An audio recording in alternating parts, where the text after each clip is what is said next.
रात के लगभग 1:30 रहे थे।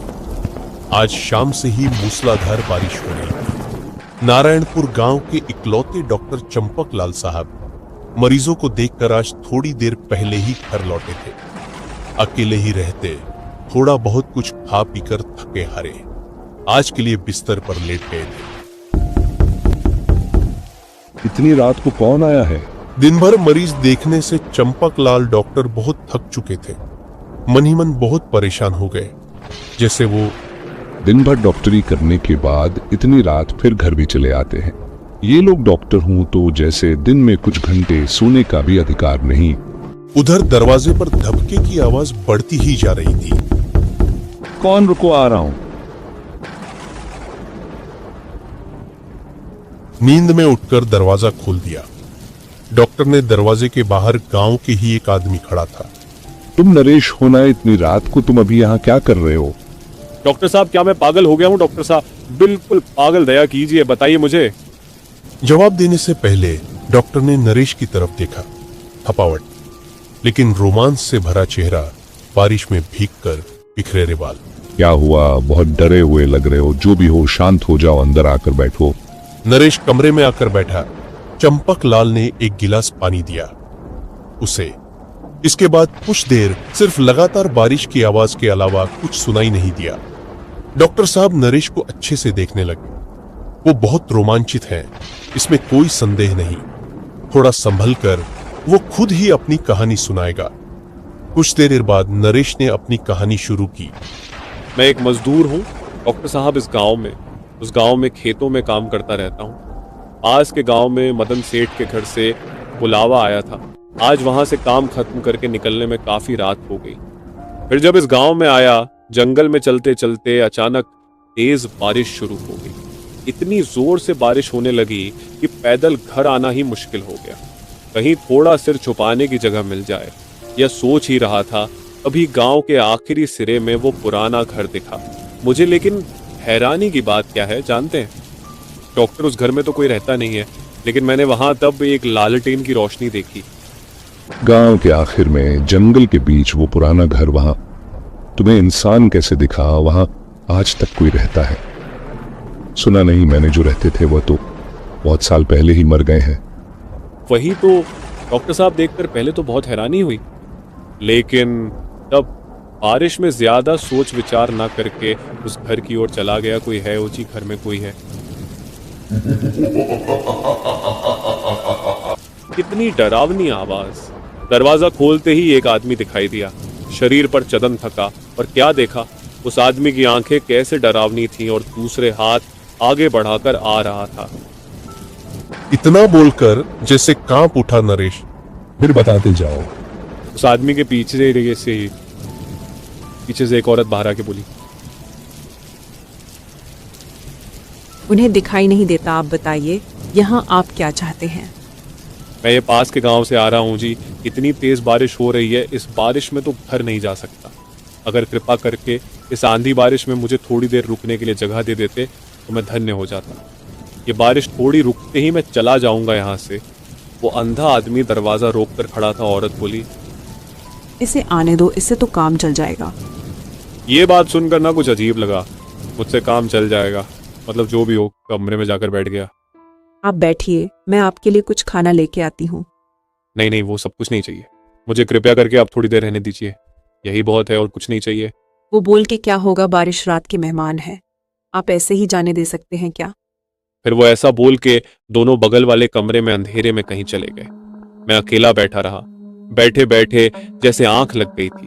थोड़ी आंख खोलते ही देखा बगल की दीवार में दरवाजा है, जैसे उसके उस पार पास वाला कमरा उस रही थी। पास वाले कमरे से सोचा वो औरत शायद खाना बना रही है, लेकिन उसके साथ साथ कैसी एक धुंधली सी लगातार मंत्र पढ़ने की जैसी आवाज आ रही थी। मैं वैसे डरपोक नहीं हूं डॉक्टर, लेकिन फिर भी किसी एक अशुभ सी महसूस होने लगी। मुझे मेरे मन में बुरे ख्याल आने लगा, बार बार लगने लगा शायद यहाँ आके मैंने ठीक नहीं किया, और उधर लगातार मंत्र पढ़ने जैसी आवाज बढ़ती ही जा रही थी। मेरा मन हुआ कि जाकर देखता हूँ क्या हो रहा है उधर। यह सोचकर दरवाजे से झांक कर देखा पास वाले कमरे में कितना भयानक दृश्य था। हाय राम राम राम राम राम राम राम। यार ये क्या देख रहा है? खाएगा, खाना खाएगा। नहीं नहीं नहीं, मैं कुछ नहीं खाऊंगा, मुझे जाने दीजिए, मैं यहाँ से जाना चाहता हूँ। जाएगा कहाँ जाएगा? यहाँ से कोई कहीं नहीं जा सकता, तू भी नहीं जाएगा। पीछे चलते चलते दीवार से मेरी पीठ तड़ा गई। डॉक्टर और वो दोनों मिलकर मेरी तरफ आते ही रहे और कहीं जाने का रास्ता नहीं था। मेरा उस आदमी ने अब अपने दोनों हाथों से गला दबा दिया। मेरा कितना ठंडा था वो दो हाथ, और जोर से फिर चारों तरफ अंधेरा छा गया मेरी आंखों के सामने। इतना बोलकर रुका। नरेश बाहर बारिश तब तक थोड़ी थम गई थी। घड़ी में रात के 2 बज गए। लालटेन की रोशनी भी थोड़ी धीमी हो गई थी। तब तक चंपक लाल साहब बोले, कहानी तो बहुत अच्छी है, फिर क्या हुआ? फिर वहां से निकलकर तुम ऐसे ही आ गए यहाँ इतनी दूर? मेरा विश्वास नहीं किया डॉक्टर साहब, तो आप भी मुझे पागल ही समझे। अगर यही है तो इसका जवाब क्या देंगे डॉक्टर? फिर थोड़ी देर बाद चंपक लाल बोले, क्या मतलब? कुछ समझ नहीं आया। नरेश ने अपना असली रूप दिखाया। चंपक लाल डॉक्टर घबरा गए, फिर बोले, नरेश, इसका मतलब तुम भी मर के भूत बन गए हो? हाँ डॉक्टर साहब, मैं भी भूत बन गया हूँ, लेकिन मेरी एक आखिरी ख्वाहिश पूरी ना हो पाई। किया है तुम्हारी आखिरी ख्वाहिश? बोलो, मैं तुम्हारी जरूर मदद करूंगा। फिर नरेश बोलता है कि मेरा माता पिता बहुत गरीब और माँ भी बहुत बीमार है, तो आप चलिए मेरी माँ की मदद कीजिए। हाँ चलो, मैं तुम्हारी माँ को कुछ नहीं होने दूंगा, सब ठीक कर दूंगा। फिर नरेश और चंपक लाल डॉक्टर चल पड़े नरेश के घर उसकी माँ का इलाज करने। नरेश, तुम्हारी माँ को क्या बीमारी है? डॉक्टर साहब, मेरी माँ को सर्दी और बुखार बहुत तेज है। फिर वो दोनों जंगल के रास्ते से जाने लगते हैं। तभी चंपक लाल बोलते हैं, नरेश, तुम्हारा घर और कितना दूर है? बस कुछ ही देर डॉक्टर साहब, हम बस पहुंचने वाले हैं। फिर दोनों चलते चलते नरेश के घर पहुंच जाते हैं। नरेश बोला, डॉक्टर साहब, वो रहा मेरा घर, आप जाइए, मैं बाहर खड़ा रहता हूँ। जैसे ही मेरा माँ ठीक हो जाएगी तो मुझे भी मुक्ति मिल जाएगी। मैं अंदर चलता हूँ, तुम्हारी माँ को कुछ नहीं होने दूंगा। फिर डॉक्टर साहब अंदर जाके देखते हैं वृद्ध महिला लेटी हुई और वृद्ध पुरुष खड़ा था। डॉक्टर साहब आप आ गए, आप लाख लाख भला हो। हाँ मैं आ गया, अभी तुम्हारी बीवी दवाएं और इंजेक्शन दे देता हूँ। फिर डॉक्टर साहब दवाएं और इंजेक्शन दे देते हैं और नरेश की माँ ठीक हो जाती है। लेकिन डॉक्टर साहब आपको किसने बताया कि मेरी बीवी बीमार है, और रास्ता आपको किसने बताया, और आपको यहाँ कौन लेके आया? तुम्हारे बेटे ने बताया मुझे। वो मर गया है, लेकिन अब ये अपनी माँ का बचाने के लिए वो मर के भी वापस भूत बन के आया, अपनी माँ को बचाने के लिए। क्या बोल रहे हैं तुम? मेरा बेटा मर गया है? मेरा बेटा काम करने गया था तो तब से कभी आया नहीं, और मेरे बेटे की वजह से ही मेरी बीवी को बुखार और सर्दी हो गई। तुम्हारा बेटा तुम दोनों को ही याद कर रहा था। तुम्हारा बेटा बहुत भला इंसान था, लेकिन उनको जंगल का वो घर है ना, वहां उनको मार दिया था। फिर रात बहुत हो गई थी तो डॉक्टर चंपक लाल एक रात के लिए नरेश के माता पिता के घर के अंदर वाले कमरे में सो गया। फिर सुबह होते ही डॉक्टर चंपक लाल बोलते हैं, चलो मैं चलता हूँ, अब आप संभल लेना और पैसों की चिंता मत करना, मैं आपको थोड़े थोड़े रोज दे दिया करूंगा। नहीं नहीं, पैसों की कोई जरूर नहीं है, मैं खुद काम पर जाया करूंगा और नरेश की माँ का ख्याल रखूंगा। सुबह की हल्की धूप पेड़ों से छनकर धरती पर गिर रही थी। पक्षियों की चहचहाहट और ठंडी हवा एक अजीब सी राहत दे रही थी। डॉक्टर चंपक लाल कंधे पर बैग टांगे नरेश के घर से वापस अपने गांव की ओर लौट रहे थे, लेकिन मन में कुछ अधूरा सा था। सब कुछ शांत था, लेकिन भीतर एक बेचैनी अब भी बनी हुई थी। एक आत्मा को मुक्ति मिल गई, लेकिन जिस घर से ये सब शुरू हुआ, उस पुराने मकान का रहस्य अब भी बाकी है। रास्ते में चलते हुए डॉक्टर बार बार पीछे मुड़कर देख रहे थे, जैसे कोई उनका पीछा कर रहा हो, लेकिन पीछे सिवाय खाली पगडंडी के और कुछ नजर नहीं आता। तभी एक मोड़ पर उन्हें एक वृद्ध साधु दिखाई दिए, जो ध्यान मुद्रा में बैठे थे। तुम पर अब भी उस घर की छाया है, तुम्हें वहां दोबारा जाना होगा। आप कौन हैं और आपको कैसे पता कि मैं कहां से आया हूं? जिस आत्मा को तुमने मुक्ति दी वह शुभ थी, लेकिन वह घर, उस घर में अब भी कई अस्थिर आत्माएं हैं और एक बहुत पुरानी जो अभी जागी नहीं है मगर अब जागने वाली है। डॉक्टर को साधु की बातें समझ नहीं आ रही थीं, लेकिन दिल में जो बेचैनी थी वो इन शब्दों से और तीव्र हो गई। तो मैं क्या करूं? तुम्हें उस घर में फिर जाना होगा।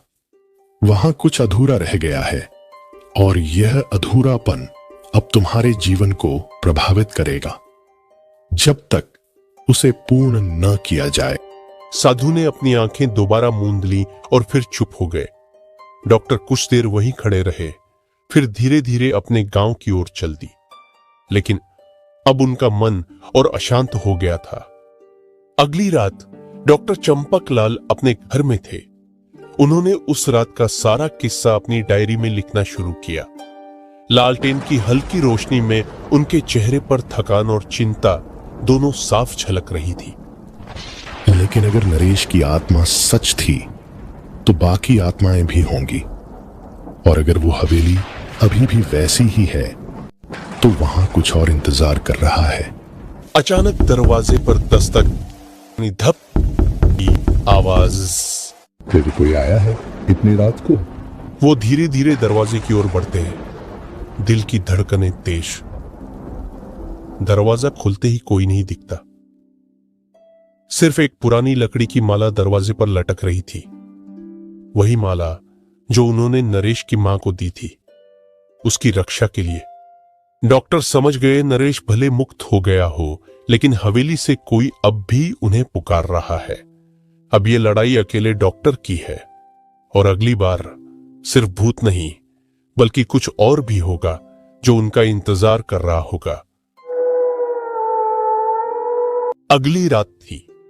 गांव की बिजली गुल थी और हवाओं में एक बार फिर वही पुरानी बेचैनी घुली थी। डॉक्टर चंपकलाल अब और इंतजार नहीं करना चाहते थे।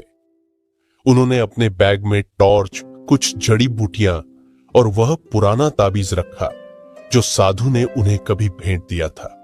अगर कोई आत्मा जागने वाली है तो मुझे तैयार रहना होगा। मैं उस घर में फिर जाऊंगा और इस बार बिना डरे। उन्होंने खुद को कड़ा किया और पैदल ही जंगल की ओर चल पड़े। रास्ता वैसा ही था, सुनसान, अंधेरा और रहस्यमयी। एक एक कदम जैसे किसी अनजाने अतीत की ओर ले जा रहा था। करीब 1 घंटे के सफर के बाद वही पुरानी हवेली सामने थी। बाहर से टूटी हुई दीवारें, जंग लगे गेट और खिड़कियों से झांकता अंधेरा। लेकिन आज वहां हल्की सी रोशनी थी, जैसे किसी ने अंदर दिया जलाया हो। कौन हो सकता है इतनी रात को इस वीरान हवेली में? या फिर? उन्होंने धीरे से दरवाजा धक्का दिया। चर्रर की आवाज के साथ दरवाजा खुला। भीतर घुप्प अंधेरा था, लेकिन हवा भारी थी, जैसे किसी की सांसें चल रही हों। अचानक पीछे से वही साधु प्रकट हुए जिनसे डॉक्टर ने रास्ते में मुलाकात की थी। तुमने ठीक किया लौट कर आकर, लेकिन जो आत्मा यहां जागने वाली है वो पहले जैसी नहीं। ये एक रक्षक आत्मा थी जो अब रक्षक नहीं रही। ये अब शापित है। शापित? क्यों? क्या हुआ था यहाँ? साधु ने अपनी उंगली हवेली की दीवारों की ओर उठाई। दीवारों पर अब लाल रंग से लिखे कुछ संस्कृत श्लोक उभर आए थे। डॉक्टर उन्हें पढ़ नहीं सके, लेकिन उनके अक्षरों से जैसे धुआं उठ रहा था। इस हवेली में सालों पहले एक पुजारी रहा करता था, लेकिन जब गांव वालों ने उस पर तंत्र क्रिया का आरोप लगाया तो उसे जिंदा जला दिया गया। उस दिन से उसकी आत्मा इस घर में कैद है। लेकिन आज की रात वही तिथि है। आज वो जागेगा और बदला लेगा। तभी एक जोर की हवा चली और हवेली का दरवाजा खुद ब खुद बंद हो गया। टॉर्च की रोशनी कांपने लगी और डॉक्टर चंपकलाल ने देखा हवेली की दीवारों से धुएं जैसी काली आकृति बाहर निकल रही थी। कौन आया है मेरे शांति भंग करने? मैं सिर्फ जानना चाहता हूं, आप क्या चाहते हैं? लेकिन जवाब देने की बजाय वो आकृति हवा में फैल गई और एक कोने से पुराना फर्श चटकने लगा।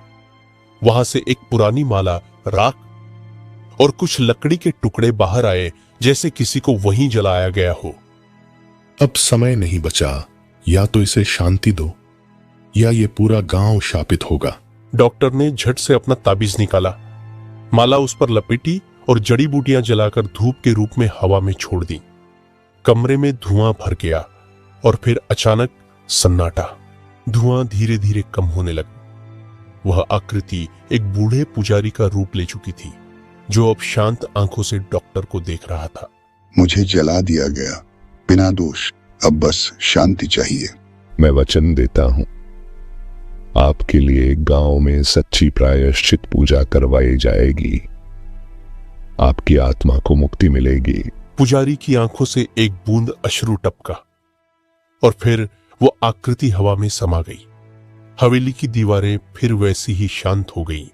तुमने आज एक शाप को रोका है, लेकिन याद रखना, जहां अतीत अधूरा हो वहां अंधकार कभी पूरी तरह खत्म नहीं होता।